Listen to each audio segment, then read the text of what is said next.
Guys, deluded, I'm back again. I'm not going to keep you guys here long, but Gareth Southgate. Now, a lot of eyebrows, in fact, I don't want to say a lot of eyebrows were raised because we're at that point with the English national team is that no one could do any worse. We've seen whether it's the Sam Allardyce circus, it led to him getting the job and losing the job. Historically, Steve McLaren, Sven Eriksson, Capello, they've all failed in it. They've all failed. It's been a running circus. Optimism levels probably at all-time lows in the sense that we're all behind the nation and stuff like that. But it's for years it was a case of we'll big the nation up and they'll fail. Now we expect to fail and everything's a benefit sort of thing. But one thing I'll give Southgate, yeah, we gotta keep it true. I believe he needs to be praised for some certain things.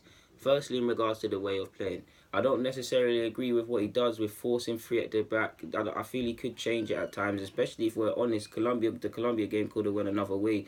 At times we were a bit too passive, taking extra touches where we don't need to take touches, and the one size fits all approach that he comes with in that regard might hurt him because if we are chasing a game, there are certain things we could do. Personally, obviously we went and won the game at the end of the day, but I was seeing three centre halves, I was seeing us not being attacking enough, not being direct enough, and there was a point we could have taken off a centre half, and then maybe would have scored another goal or something. But different outlooks is how it goes.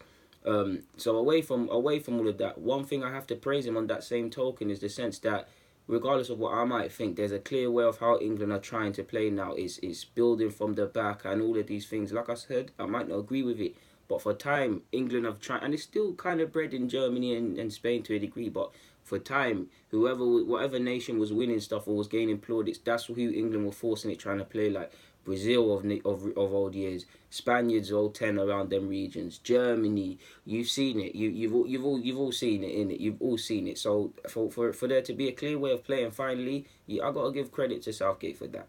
For me, I'll give him credit for a lot of the things that I can't give examples because I can't see it, but I'm a big fan of what he's done behind the scenes, the psychological help with his players, whether it's in regards to any problems they might face dealing with pressure, taking penalties, media expectation, their own pressure they put on themselves, all of these things, the mental well-being that nobody checks for. I have to give him ratings for that. He's looking after that, and it reaped dividends in the sense that they've worked on penalties, they've worked on the psychological thing, and they won the penalty shootout. Only one man missed a penalty, Henderson. How many times? Even if I go back 06, I swear Carragher missed a penalty, Gerrard missed, Lamps missed. I'm sure Bearman missed, if I remember that, because I was there with my Portuguese friend in his yard, and he was laughing as I was close to tears.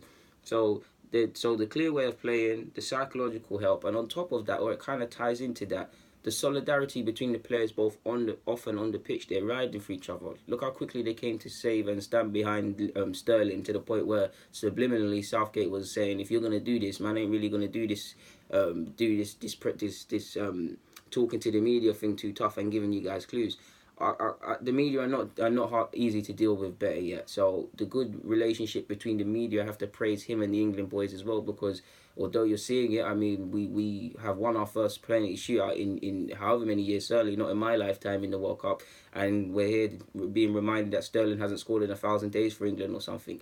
I actually feel Sterling, he weren't amazing, but he was one of the better England players, certainly by his own standards in this World Cup. But away from all of that, I have to praise him. I have to praise him for that. The good media relations, you've seen them playing darts and stuff.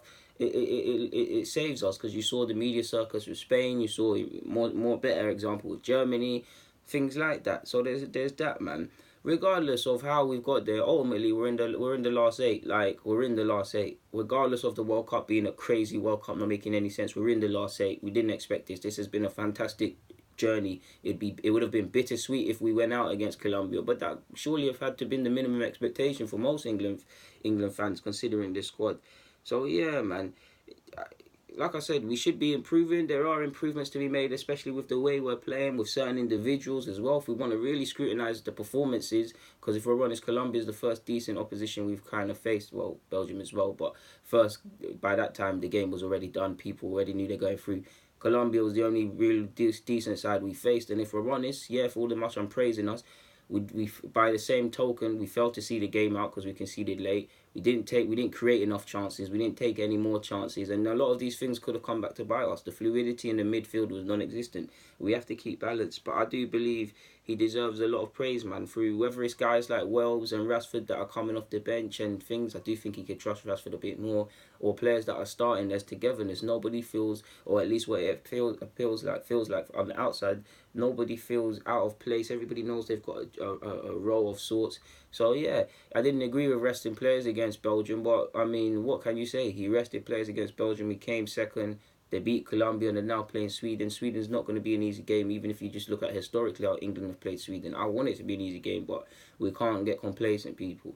I just feel we've got to keep it true, and as someone that likes balance, I'll critique Southgate rightly and I'll praise him rightly, and I believe he deserves a lot of praise. If the England journey was to end right now, it would be bittersweet, but I feel he's done a lot of great work, man, and I believe he deserves to keep this job for a minute. And I wasn't a big fan of Southgate for the England job. I mean, I rate him as a manager and how his outlook, but I wasn't a big fan of him getting the job. Not that anyone else could get it. But credit where due, man. You got to hail up a man when he's doing his thing, and yeah, man, he can be proud of himself and what he's done for the nation, man. I'm sure when he was starting out in his footballing career, in his humble beginnings, he never would have thought he'd be managing the nation. So yeah, man. Big up Southgate, innit, Gareth, and big up the rest of the England players doing their thing, man. Bring it home, lads. It's coming home. Guys, deluded. Get in the comments, subscribe, and do the rest. Out.